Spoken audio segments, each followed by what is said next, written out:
to Deputy Prime Minister and Minister of State for Defense Affairs, His Excellency Sheikh Saud Al Thani.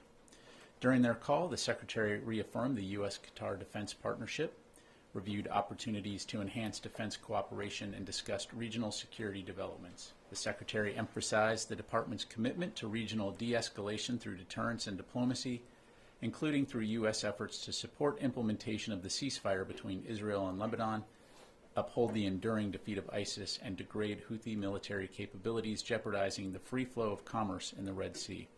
He further reinforced the urgent need to secure the release of all hostages held by Hamas and achieve a ceasefire in Gaza. A readout of the call is now available on defense.gov. Also yesterday, U.S. Central Command forces conducted a precision airstrike against a key command and control facility operated by Iran-backed Houthis within Houthi-controlled territory in Sana'a, Yemen. Per U.S. Central Command's press release, the targeted facility was a hub for coordinating Houthi operations, such as attacks against U.S. Navy warships and merchant vessels in the southern Red Sea and Gulf of Aden. The strike reflects CENTCOM's ongoing commitment to protect U.S. and coalition personnel, regional partners, and international shipping. I would refer you to U.S. Central Command for further questions. Finally, a quick update on the transition process. Yesterday, the Department's Transition Director, Ms. Jennifer Walsh, and representatives from the Office of the General Counsel, Washington Headquarters Services Security Office, and the DoD Transition Task Force met with 11 members of President-elect Trump's Agency Review Team, or ART, here in the Pentagon. In accordance with standard practice, the ART members signed non-disclosure agreements and discussed security procedures, including information security and next steps for transition efforts. DoD officials also showed the ART members dedicated office spaces here in the Pentagon that have been reserved for their use. For specific questions about the ART team, I would refer you to the President-elect's transition team. We'll continue to provide updates on the transition efforts within the department as they become available and remain focused on ensuring a smooth, orderly, and professional transition. And with that, take your questions. Go to AP. Tara. Thanks, General Ryder. So back to the drones. Can you unequivocally say that none of the drones that are being spotted are DoD assets or something that's being tested within the Defense Department? Are all of these either civilian or otherwise, but just not Department of Defense drones? You're talking about the drones in New Jersey up and down the... Yes, they are not DoD assets. None of them are? To my knowledge, none of them are. Okay. And are there any sort of experimental programs going on where maybe drones are being tested that... To my knowledge, no. Okay. What about the ones that are flying over military bases at this point? Have there been any possibilities of collecting what sort of information these drones are doing or anything like that? Yeah, again, just to kind of put this into context, and I know that our colleagues at the White House, FAA, DHS, FBI have all made this point. So over 1 million drones registered in the United States, and on any given day, approximately 8,500 drones are in flight. And so the vast majority of these drones are going to probably be recreational or hobbyist. They're going to be commercial drones, used in things like architecture, engineering, farming, or they could be used for law enforcement. Is it possible that some of those drones could be up to malign activity? It's entirely possible, but the vast majority, that is not, the case. And in the case of drones flying near or over U.S. military installations, that in and of itself, just given the volume of drone flights we see on a given day, is not something that's new. We take all of those seriously. We will typically, when we detect them, attempt to classify them and take appropriate measures. Is it possible that some of those are surveilling? Absolutely. But can you make that assumption in every case? Not necessarily. So in each case, commanders have the authority, installation commanders and authorities have the authority to respond appropriately, and will continue to do that. Okay, just one other topic, Ukraine. Did the U.S. have any role at all, either providing intelligence or otherwise, in the what looks like a targeted killing of the Russian general? Yeah, I can tell you we were not aware of this operation in advance. We do not support or enable those kinds of activities. I've seen the reports Don't really have any information to provide other than what I've seen in the press, and so I'd have to refer you to the Ukrainians on that. Pat, last year, U.S. Transcom and U.S. Air Mobility Command signed an agreement with a group called the National Aerospace Research and Technology Park. This is in Atlantic County, New Jersey, and the agreement was to create a test and evaluation corridor for UASs, unmanned aerial systems, and advanced air mobility.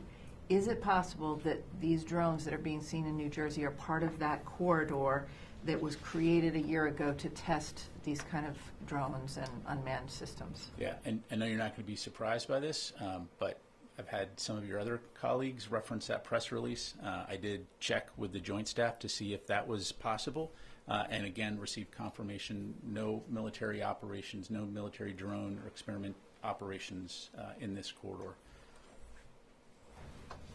Thanks, Pat. Going back to Russia, the general who was assassinated in Moscow, how significant is that? Do you think that's going to change Russia's calculus at all in the war with Ukraine? And what comments do you have on the accusations that he was responsible for the use of chemical weapons in Ukraine? I'd refer you to Russia to talk about the potential impact. Again, I won't speak for Ukraine. Clearly, this is a senior commander within the Russian military overseeing significant capabilities. But again, like I highlighted, we're aware of those reports, looking into them, but that's about all I'm going to have. So, Warren. On drones for a second, what was the thinking behind sending additional detect and track systems to Picatinny Arsenal and Naval Weapons Station Earl? And are there other facilities that might get more of these systems in the future? Yeah, so a couple things. So first of all, again, a lot of focus on this right now for all the obvious reasons, some of which includes those sitting in this room here. And so we're going to take this seriously. And so ensuring that installations, in this case Picatinny and Earl, have the capabilities they need to detect, to identify and track as appropriate in the event there's drone activity near those facilities. To your other question, this is exactly what the counter unmanned systems strategy that DoD put out recently talks about, is looking at what are those priority installations, what are the trends when it comes to unmanned systems or unmanned aerial systems as well, and what does the DoD need to be doing in order to address that issue, particularly when it poses a potential threat to our personnel or installations. The thing is that I think we've all recognized the fact that unmanned systems are here to stay. They're a part of modern warfare, and whether it's here in the homeland or overseas, we want to make sure that we're doing due diligence to protect our forces and protect our equities from a national security standpoint. So, I think you'll see us continuing to look at that, and it's something we're going to continue to take seriously. What systems are being sent and when will they arrive? In addition to some of the capabilities that are already on these installations, these capabilities essentially will enhance space authorities' ability to detect, identify, track UASs. So, for example, this could include active or passive detection capabilities, plus capabilities like the system known as drone busters, which, as you know, employs non-kinetic means to interrupt drone signals, affect their ability to operate. Right, Kelly. You mentioned that it wasn't all that unusual to see some drones over military bases. You mentioned this is becoming more and more of a common occurrence in the use of drones. But what would constitute it as a threat? What is the benchmark, and have you been communicating with other military installations to be ready for more of these drones, and how to spot if it could be a threat before it might be too late? Yeah. Again, it won't surprise you. This is not a new conversation for us within DoD. I mean, as I highlighted, drones flying, whether here or overseas, is not something new, right? And especially in the United States with 1 million registered drones and 8,500 flying on any given day. Similar to vehicles that may inadvertently approach a base, the same can be true for drones. As to what constitute a threat, that obviously has to be assessed on a case-by-case basis, depending on what the drone is doing, where it's going, and so I'm not going to provide a blanket definition, but again, the idea here is that by providing training, capabilities, resources, commanders are able to assess and make those determinations.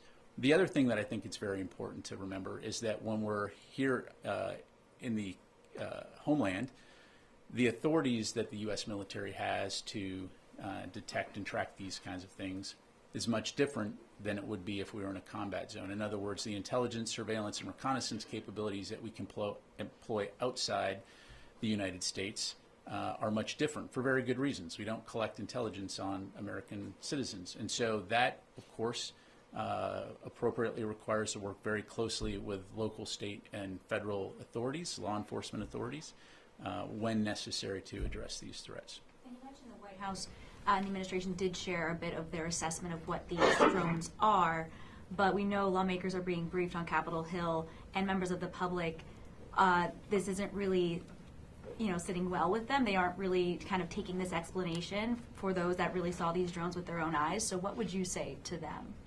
Well, again, I definitely don't want to minimize the significant interest and the concern that people have. But again, I think in the way that you now have this modern technology and the ability, you could go out of here right after this briefing and go and buy a drone, and you could fly it around your neighborhood, and as long as you're flying it appropriately and not in restricted airspace, there's nothing illegal about flying that drone. So again, just providing some perspective here, and I think the joint statement that we put out highlighted that the assessment in terms of what these reported sightings could be in terms of a combination of lawful commercial drones, hobbyist drones, law enforcement drones, as well as manned fixed-wing aircraft.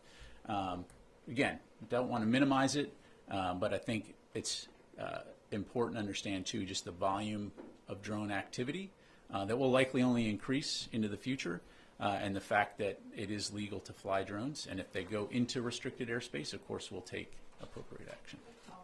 Just why does it have to be a classified briefing if these are just hobbyist drones, they're not military drones? Why is it a classified briefing on the Capitol Hill? I'd have to refer you to Congress on that. Again, sharing as much information as we can here. I don't have the briefing in front of me, so I can't tell you specifically, what aspects are classified or not. I can assure you, though, that again, we are sharing as much information as we can based on what we know. Let me go to the other side of the room here, Chris. Thanks, Pat. Two questions on drones. One, there's particular interest, perhaps by us, but also from the U.S. government regarding the drones in New Jersey. Does the Pentagon have any indications that those drones in New Jersey are somehow different in size, activity, etc., than the drones that have been spotted at Wright-Patterson Air Force Base, Hill Air Force Base, and other locations in the past few days? Chris, what I would tell you is we don't see a connection at this point between any of those activities. Again, just taking a step back here, 8,500 drone flights a day, but again, don't see a connection at this stage. And then my second question, has the Pentagon determined who was responsible for the drone incursions over the bases in the UK over the past month? Yeah, to my knowledge, still being looked at. I'd have to refer you to the UK MOD and U.S. Air Forces in Europe. Janie. Thank you, General. Two questions on South Korea and China. First question, on China's espionage using drone. China conducted indiscriminate espionage activities using drones on U.S. aircraft carriers and military facilities anchored in South Korea. What message do you want to send to China, which poses a security threat to many allies? What's the message to China? Yes. Look, Janie, I'm not going to get into any specific, operations overseas other than to say, we take force protection, operation security very seriously. We value the partnerships that we have with our allies throughout the Indo-Pacific region and worldwide as we work together towards our mutual security interests. And so wherever there is a potential threat, we of course will take measures to mitigate, but I'll just leave it there. On South Korea, the security vacuum is in chaos due to the president suspended his work, and the military leadership also as well as suspended. Is there any disruption in the U.S.-South Korea alliance, and who is the Secretary Austin, the current dialogue partner? Yeah, so right up front, I would say, and you've heard Secretary Austin say this, the alliance between the United States and the ROK is ironclad. We continue to remain committed to peace and security of the Korean Peninsula, and our combined defense posture remains strong. I know that General Camera spoke with the acting Republic of Korea president on Sunday.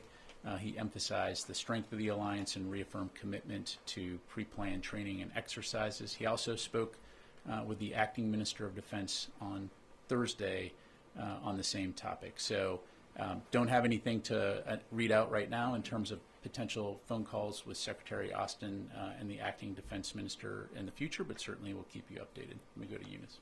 Thank you very much, General. The Turkish Defense Minister says Ankara had proposed to Washington that they can assign 3 commander brigades to help fight Daesh and also control prisons where ISIS militants and their families are held. Those are your biggest concerns right now, especially after the fall of the Assad regime. So this is your NATO ally saying that surely if there was such a partnership between the US and Turkey, these are the 2 largest militaries within their alliance.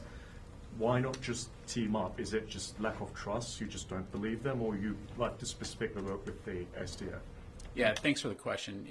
As you highlight, Turkey is a very valued NATO ally, and we continue to keep lines of communication open as it relates to the situation in Syria, as it relates to regional security interests like ISIS. I don't have anything to announce in terms of any changes in U.S. force posture or how we're approaching the defeat ISIS mission, but I'm confident that we'll continue to keep having those conversations with Turkey and other regional partners on this issue. Just one follow-up, please. The Turkish foreign minister just on the same day said that the YPG, or as called the SDF, will either dissolve itself or be destroyed in Syria. Is the United States going to militarily step in? I'd asked this question before because Turkey stresses it very clearly that they're going to be destroyed. Or you can work with us and we can sort out the Daesh problem in Syria. Like, how do you approach this statement and like this behavior? Yeah, I don't have a comment to provide on the foreign minister's comment. What I would say is what I've relayed before, which is that the SDF remains an important partner. I think it's important to remember what Daesh or ISIS is capable of, as we've seen in the past, and we all have a vested interest in ensuring that they cannot resurge. And so I know, again, we're speaking with our Turkish counterparts and others in the region as it relates to the challenges associated with ISIS, as well as the SDF and the continued important role they play in preventing a resurgence of ISIS. And so we'll continue to have those conversations, and I'll just leave it there. Let me get to a couple other folks here real quick. Let me go to Jeff Shogel, Task and Purpose. Thank you. Have any of the drone sightings been accompanied with sightings of a large rectangular black object, sometimes called a monolith, often accompanied by Also sprach Zarathustra by Richard Strauss? Yeah, thanks, Jeff. I would probably have to think back to the words of a very wise prophet, Obi-Wan Kenobi, who said, "These aren't the drones you're looking for." But beyond that, I'll just have to move along. Okay, let me go to Howard Altman, Warzone. Thanks. Well, that was hard to top. I got 2 questions, one on the drones and one on Syria.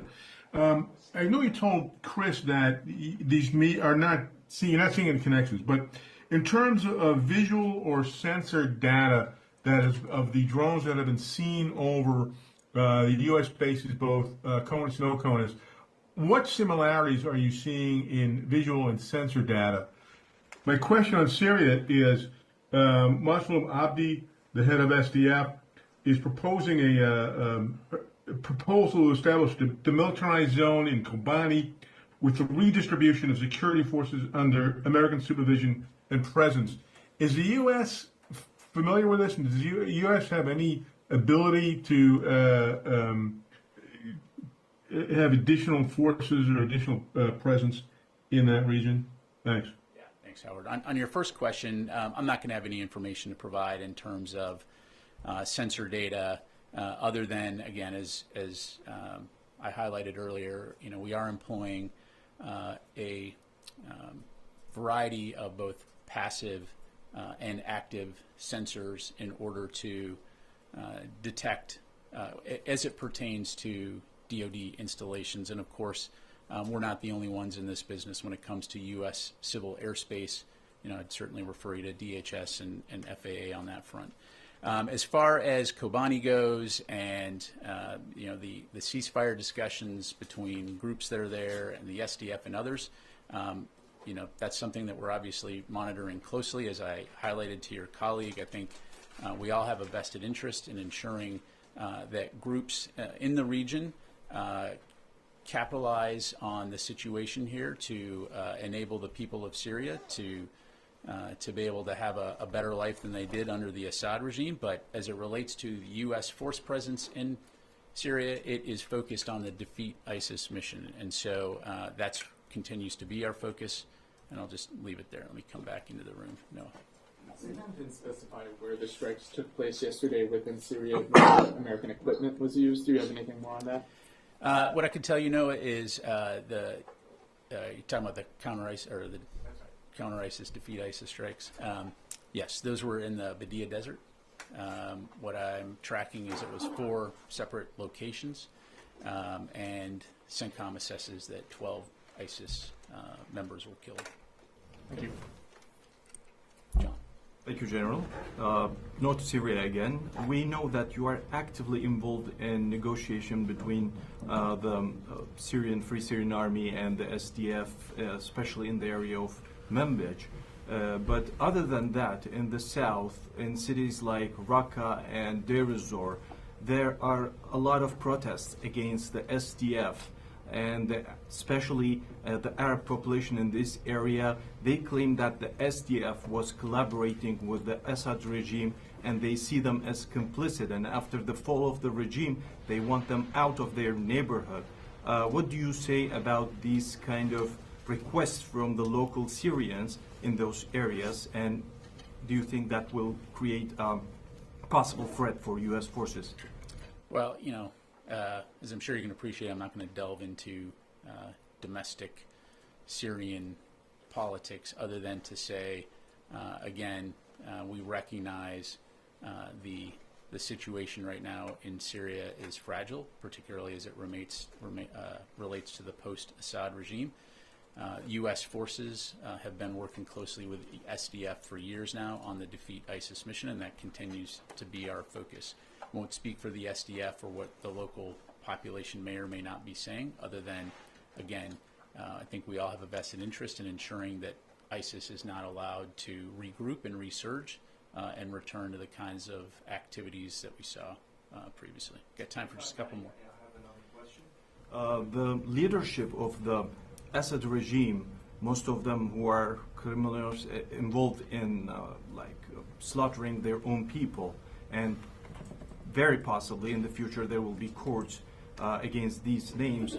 We know Bashar al-Assad flew right away to Moscow, but rest of his team, do you have any idea how did they get out of the country, or do you follow any intelligence about personalities like Maher Assad, his brother? Yeah, I don't have anything to provide from the podium here. Let me go to Mike. Thank you, General Pat. One question on Syria.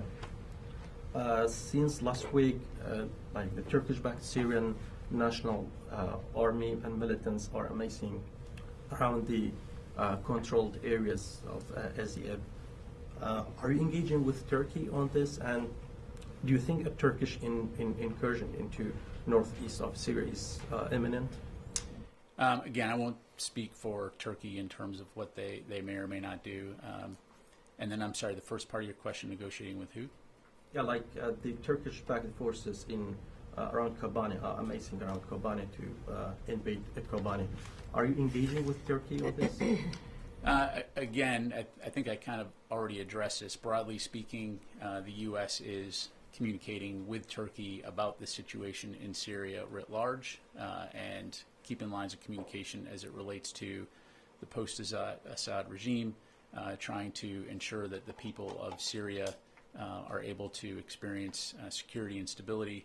But from a U.S. military standpoint, our focus in Syria continues to be on the enduring defeat of ISIS. Okay, let me get to Jim, and then I'll come to you, and then we'll close it up. Jim.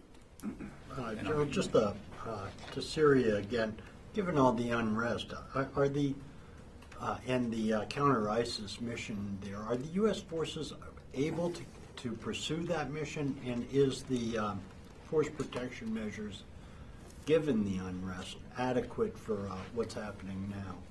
Yes, I mean, that as evidenced by the counter-ISIS strike we took a couple days ago. So, yes, they are able to conduct their mission, and of course, as it has always been, force protection remains a top priority for our forces in Syria. There are no plans to add more forces there? I don't have anything to announce right now in terms of change of force posture. Thank you. You've made it very clear that we are in Syria, the U.S. is in Syria to counter ISIS. You've said that several times. But our partner in that fight is the SDF, and the commander is now saying that he wants to propose a demilitarized zone because of these tensions with Turkey, and is asking for American supervision and presence. So is the Pentagon willing to consider that proposal to have U.S. boots on the ground in place to help that demilitarized zone? Carla, as I'm sure you can appreciate, I'm not going to make policy from the podium here. You know, obviously we continue to communicate very closely with the SDF as our defeat ISIS partner, but I'm not going to have any updates on in terms of change of mission right now. Last question, Mike. I know you're hoping for a drone question, so let me oblige you. Okay. You say that there are these sightings. You know, why do most of the sightings seem to be around New Jersey? I mean, it's the Garden State and all, but what is so special about New Jersey that it's getting most of the attention from this? I've never seen drones here. I've never seen them flying around Virginia. And second question, drone-related question. I know we are building on you're developing the military's ability to detect drones. Are you also working on their ability to defeat drones in the air? Yeah, absolutely. You know, to answer your last question, and I would encourage you to go take a look at the counter unmanned strategy that we put out, you know, just last week, that talks about the approach that we're going to take. And that includes the ability to defeat drones both kinetically and non-kinetically. And so, again, looking at places like Ukraine, we've seen the impact that drones can have on the battlefield, and so it's something that the department's taking very seriously. As for your question in terms of the preponderance of sightings, reported sightings in the New Jersey Northeast corridor, I can't answer that question, Mike. You know, again, personal experience, I have seen drones in D.C. I've seen drones, you know, personal drones flying around. And as I've mentioned from this podium before, one of my close relatives is a private drone operator. And I'm sure some of that person's neighbors have often wondered, you know, what that drone is doing. So, you know, without taking a holistic snapshot of every single privately operated drone across the United States, some of which can be that big, some of which can be that big, it's hard to know specifically, you know, why at this point in time. And again, as was highlighted in the joint statement, you know, the current assessment explains what we think most of those are, to include piloted manned aircraft. The last thing I would say on it, again, completely understand the concerns, completely, you know, will reinforce we're taking this seriously. You know, it's sometimes when you focus on something, suddenly you notice more. And so, you know, there's always the potential that because of the heightened awareness, now we're just more aware of this particular issue. But again, we'll continue to take this very seriously. We'll continue to take appropriate action if and when it's deemed that any of these drones near U.S. military installations pose a threat. But in the meantime, again, I think it's been very clear that we've not identified that any of these reported drone sightings were assessed as anomalous, or that it presented a national security or public safety risk over civilian airspace in New Jersey or other states in the Northeast. All right. This is part of this testing corridor between Dover Air Force Base and Joint Base McGuire. Yes. Thank you. All right. Can I ask you a follow-up? I apologize. It's based off his question. Now, you just came in the briefing room, so. Negative. I came in. You flew in on your drone? But thank you. That's okay. Normally my pattern, but you talked about the military bases. Has there been a surge in counter detection equipment that has been sent to military bases? I'm aware that DHS has sent other equipment to the New Jersey area. Is any of that include DoD equipment, or is that strictly all DHS? As I highlighted earlier, for Picatinny, we did send some additional active and passive detection capabilities, as well as some counter-drone capabilities. Those are the only ones, and Earl, those are the only ones I'm tracking right now. But again, if we need to look at other installations, we certainly can, but I don't have anything else to. When you say active and passive, I mean, that is just strictly detection, or is that actually to bring drones down? So active and passive detection, different methods to be able to detect drones using different capabilities, right? So passive measures would essentially be, it just has the ability to receive signals without emitting signals, whereas active would be like radar. I bounce the signal off and it bounces back, right? And then separate from that would be counter UAS capabilities, things like let me make sure I get the name right here, like drone busters, which essentially emits a signal which is able to interrupt the signal on the drone, which can affect its flight. So that's a methodology that we have that is able to essentially bring drones down non-kinetically should we need to do that. Anything in the DHS equipment similar to this, or is that? I mean, I'd refer you to them, but short answer is yes. Okay. All right. Thanks very much, everybody. Appreciate it.